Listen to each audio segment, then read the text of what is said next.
कुरान पढ़ना सीखना ये सिर्फ अक्षर पहचानना नहीं है, बल्कि ये तो एक ऐसे सफ़र की शुरुआत है जो रूहानी खजानों के दरवाजे खोल देता है।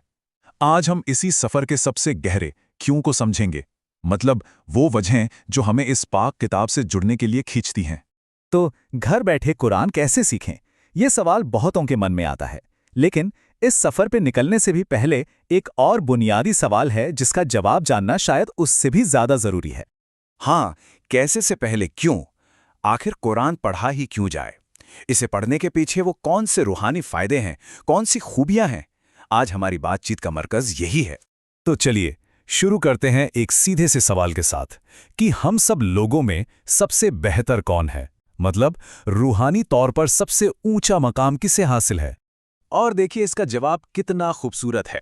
कहते हैं कि सबसे ऊंचा मकाम उसका है जो इस इल्म को, इस ज्ञान को सिर्फ अपने पास नहीं रखता, बल्कि पहले खुद सीखता है और फिर दूसरों तक भी पहुंचाता है। यही सीखना सिखाना सबसे बड़ी खूबी है।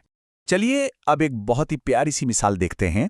इसमें एक मोमिन यानी अल्लाह पर ईमान रखने वाले की तुलना फलों से की गई है, और ये तुलना इस बात पर टिकी है कि उसका कुरान से रिश्ता कैसा है। देखिए ये मिसाल कितनी गहरी है। जो मोमिन कुरान नहीं पढ़ता वो खजूर जैसा है, मतलब अंदर से तो मीठा है, ईमान तो है, पर उसकी कोई बाहरी खुशबू नहीं है। लेकिन जो कुरान पढ़ता है वो तोरेंज यानी एक तरह के सिट्रॉन फल की तरह है, जिसका स्वाद भी मीठा है और खुशबू तो क्या कहने। मतलब कुरान पढ़ना आपकी अंदरूनी मिठास में एक बाहरी खुशबू भी जोड़ देता है। अब बात करते हैं इंसान की अंदरूनी मतलब रूहानी हालत की, और इसके लिए एक घर की बड़ी ज़बरदस्त मिसाल दी गई है। दिल को एक घर की तरह देखा गया है। और ज़रा सोचिए ये मिसाल कितनी सटीक है। कहते हैं कि जिस दिल में कुरान का कोई भी हिस्सा नहीं है ना, वो दिल एक वीरान, एक उजड़े हुए घर जैसा है। ये उस रूहानी खालीपन को दिखाता है जो अल्लाह के कलाम से दूर होने पर महसूस होता है। और अब देखिए इसका ठीक उल्टा, वो दिल जो कुरान से भरा हुआ है वो मुश्क यानी कस्तूरी से भरी एक पोटली जैसा है, जिसकी महक चारों तरफ फैलती है और अपने आसपास के माहौल को भी खुशबूदार बना देती है। ये अंदर की दौलत को दिखाता है। अच्छा, ये तो हुई ज़ाती खूबियों की बातें। अब ज़रा उस ख़ास रिश्ते को समझते हैं जो कुरान के ज़रिए एक इंसान और अल्लाह के बीच बनता है।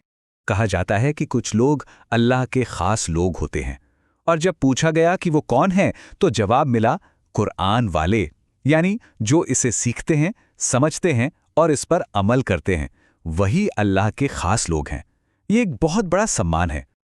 और पता है ये ख़ास रिश्ता तब और भी गहरा हो जाता है जब कोई इसे पढ़ता है।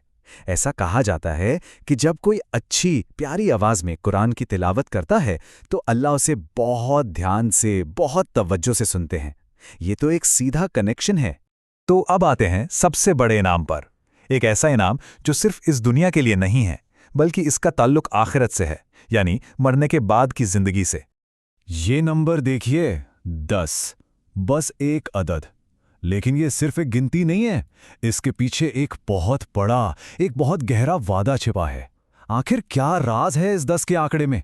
तो ये है उस नंबर का मतलब कि जिसने कुरान को अपने दिल में महफूज कर लिया, याद कर लिया, उसे सिर्फ जन्नत का वादा नहीं है, बल्कि उसे ये हक भी दिया गया है कि वो अपने परिवार के 10 ऐसे लोगों की सिफारिश कर सकता है जिनके लिए जहन्नम तय हो चुकी थी। सोचिए ये सिफारिश की कितनी बड़ी ताकत है। वाकई इस पाक किताब के लिए अपनी जिंदगी लगाने का इससे बड़ा सम्मान और इनाम क्या हो सकता है।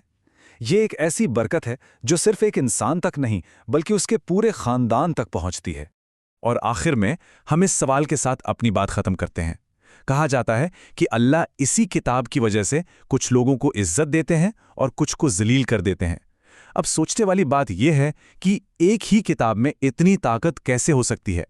शायद जवाब इस बात में है कि हम इसके पैगाम से खुद को जोड़ते कैसे हैं।